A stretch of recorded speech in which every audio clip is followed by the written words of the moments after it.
That is the best introduction to any horror film that I've seen in my entire life. Bram Stoker's Dracula, Francis Ford Coppola's adaptation of Dracula, released in 1992. Wow. I'm surprised it didn't get much recognition at the Academy. It deserved a lot more recognition at the Academy. I know horror films were only just starting to get recognition at the Academy. Well, okay, maybe not just, because 20 years earlier there was The Exorcist, which was one of the first horror films to receive an Academy Award nomination.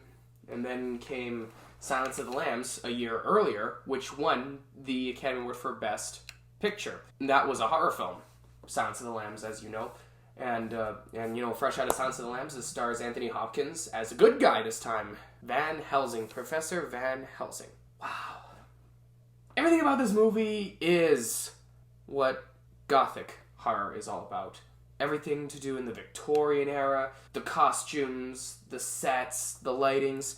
Everything Francis Ford Coppola did with Bram Stoker's Dracula in 1992 was different for a vampire film. It was a remake of the 1931 film with Bela Lugosi. It was an update. It was darker. It was grittier, scary, and more gory. Is it better than the first with Bela Lugosi? No. I actually prefer Bela Lugosi over Gary Oldman. I'm sorry, Gary Oldman fans. I wonder if my brother and sister saw this film. They really do love the Victorian era. One thing that a lot of people remember this movie for, aside from its breathtaking visual effects, it's the sets, the lightings, everything about it, behind the scenes.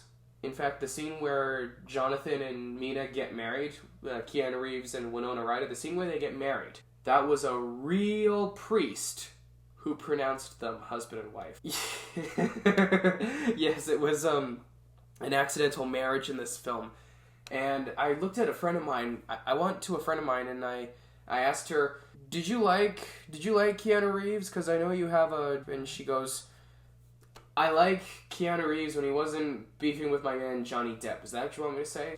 Yeah, a friend of mine is a giant Johnny Depp fan in general. It's so hard to believe this movie was all filmed on a set. They didn't leave. They just filmed it on a set.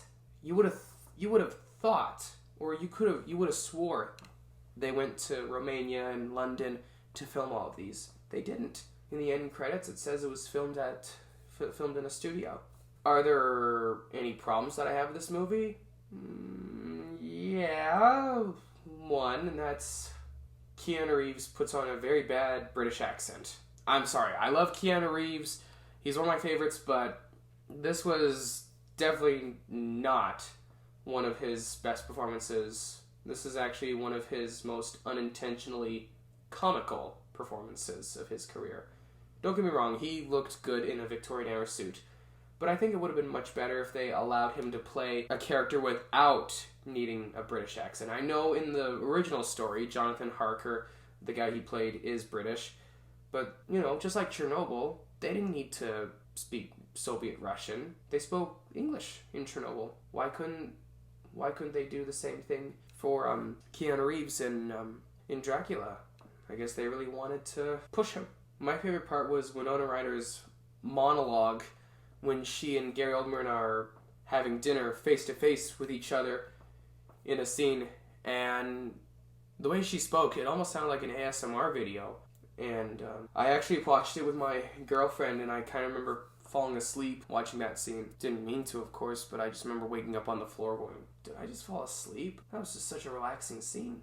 Anyway, I think Bram Stoker's Dracula, or in this case Francis Ford Coppola's Dracula, is worth owning. It is worth everyone's time. And no, it's not one of those horror films where you could watch every October. No, you can watch this every day, and you're not going to get sick of it.